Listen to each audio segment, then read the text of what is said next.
Hi, I'm Blair and welcome to Cellar Notes. Today we're going to talk about some French wines, some importing, and we're joined by Annette Peters. She's the portfolio manager for Bourget Imports and also the owner and president of her own import company called Domain and Appellations, or DNA. Yes. Thank you very much for being here. Thank you. My pleasure. My pleasure. First of all, let's get some of your background. How did you find out that you wanted to be in this business? It was accidental. I started off like a lot of people. I was working in a restaurant, became acquainted with wine. I did that while I was going to college, and I found out that a hobby could become a career. And so started studying about wine more than 30 years ago, and evolved into working as a sales representative, and then I really caught the fever after making my first trip to Europe. And actually visiting vineyards and a winery, and wanted to follow in the footsteps of one of the great notable names in the business, Kermit Lynch, who wrote a book called Adventures of the Wine Route, and which was one of the first books I ever read about being an importer. And that just, I thought, that is what I want to do. Wonderful. Can you tell us a little bit about your company then, Domain and Appellations, and you are an importer. Yes. And so tell us about what you do. I'm assuming you travel, you find things, yes, and you bring them back and import them and sell to wholesalers, etc. I've been a wine buyer for different companies over the years, and I finally decided to do it for myself, pursuing my own interests and trying to really keep it focused on individual small family farms. And so after doing it for other people for many years, I decided to jump in and do it for myself. And I have many friends. These are people that have become my friends over the years. Lots of years on the back roads of France and Italy and Spain, and numerous contacts. It's really a choice you make for lifestyle. It's not a way to make millions of dollars, but it certainly is a great way to have a great life. I mean, the food goes with wine. It's a business that I say you have to know a little bit about a lot. You have to know history, geology, geography, a little chemistry. I mean, it all works together, and it makes it pretty diverse and pretty interesting. It's hard to get bored. So that's kind of your niche then, is working with family-owned, smaller production and exactly, helping them to distribute worldwide, or at least into the United States. And absolutely, to come back here to tell their story, which is usually a passionate one. These are farmers that want to leave behind a legacy, so they're very concerned about the environment. They want to pass on healthy lands to their children. They are very proud, and their family name goes on the bottle, and so they want to make sure that the wine that's in that bottle also has a great reputation. Speaking of on the bottle, some consumers, I would imagine, myself included, can at times be confused or just not sure about the label.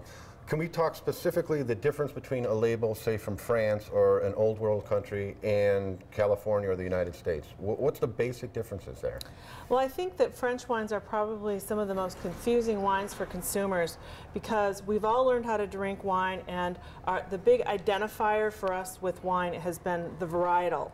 You know, we kind of get in our mind, we know what a Chardonnay is, or a Sauvignon Blanc tastes like, or a Cabernet versus a Merlot.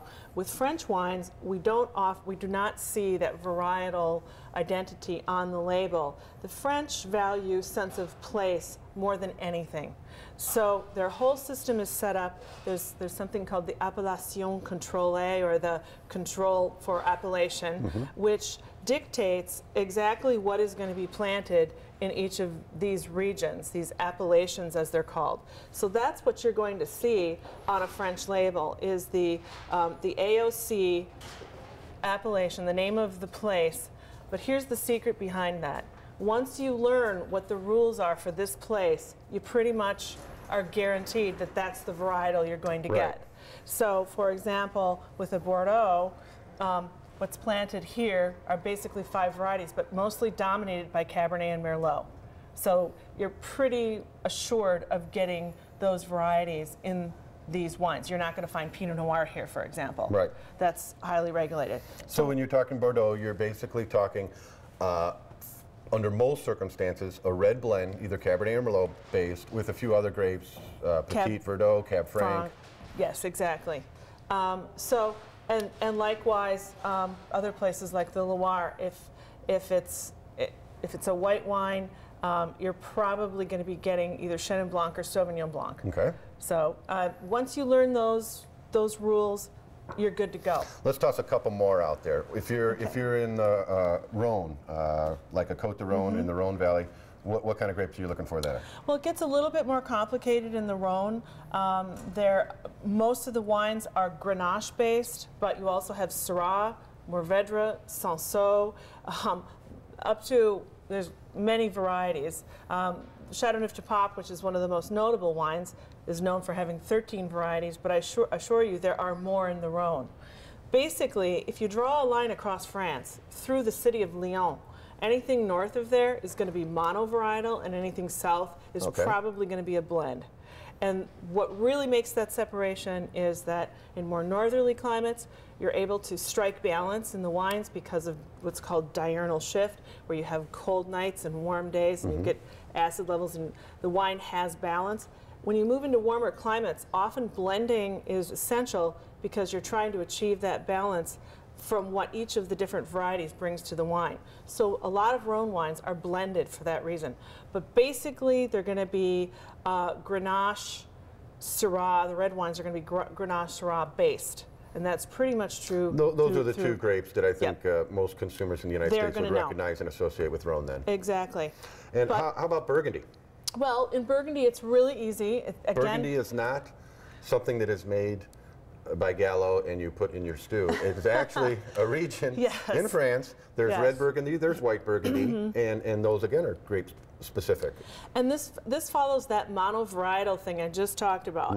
You know, we're north of Lyon here. We're in that continental climate with those cold nights, warmer days, a longer growing season. So we have monovarietal wines. We have, for the white wines, Chardonnay. In the very, very rare instance, you'll have maybe a little Aligoté, which is, we don't find that very often, but dominated by Chardonnay.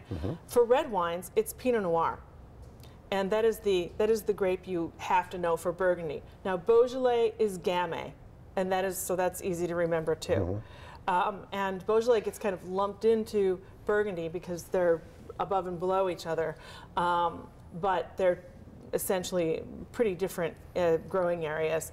But for Burgundy, you're talking small vineyards, small tracts of land that are used for grape growing, and the variety is always Pinot Noir.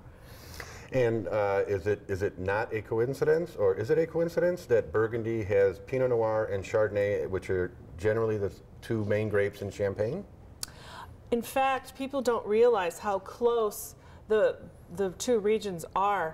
If you look at a map and you look at the heart of Champagne, it's pretty far north from Burgundy, but it actually extends so far south that it's only 7 kilometers from the edge of what is considered Burgundy. You can actually, Chablis is very nearby. Chablis is, you know, almost a stone's throw from the bottom of Champagne. And yes, Pinot Noir and Chardonnay are the essential grapes for Champagne. And except for that Champagne it's based more on acidity than fruit ripeness. So it's a little bit different story. But they're very close to one another. That's very interesting. That's a lot of good information. I think that we taken a little bit of the mystery behind the French label out, hopefully, and helped consumers be able to look at a label and not be intimidated and know what grape to somewhat compare it to. Annette, I want to thank you so much for being with us. There's a lot more appellations, not only in France, but you know, you're talking Italy and Spain. And again, the same kind of theory where they're valuing the terroir or the region rather than pinpointing a grape, although they specify what grape can come from certain regions in most circumstances. A little bit of homework, or even just flipping the wine around and looking at the back label. There's much more information on a wine bottle today than there used to be. And everybody's very conscious that more information will help consumers understand the wine, and so there's a huge movement, particularly in Europe, France and Italy, Spain, to inform consumers now. And I think it's going to get easier and easier to buy these wines and understand them. I wasn't going to bug you about this too much, but France, the labels often look like they come from the 1700s. Is there a movement to go away from that a little bit?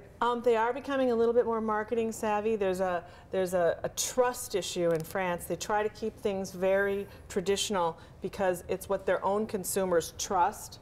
But with the export market being a big area for their growth, they're starting to really come up with some clever labels, things that are a brighter and fresher appearance for their wines. They're also, you know, because of a global market, competing with their neighbors, Spain and Italy, for market share. And Spain has been pretty aggressive with very spiffy labels, and so they're following suit, absolutely. Wonderful. Well, thank you again so much for being with us. We really appreciate it, and there's so much to learn, and you've really helped us out a lot. Hopefully maybe you can join us another time, and we'll talk some different stuff. I would love to. Thank you very so much for being here. It's been my pleasure. And thank you for being with us on Cellar Notes.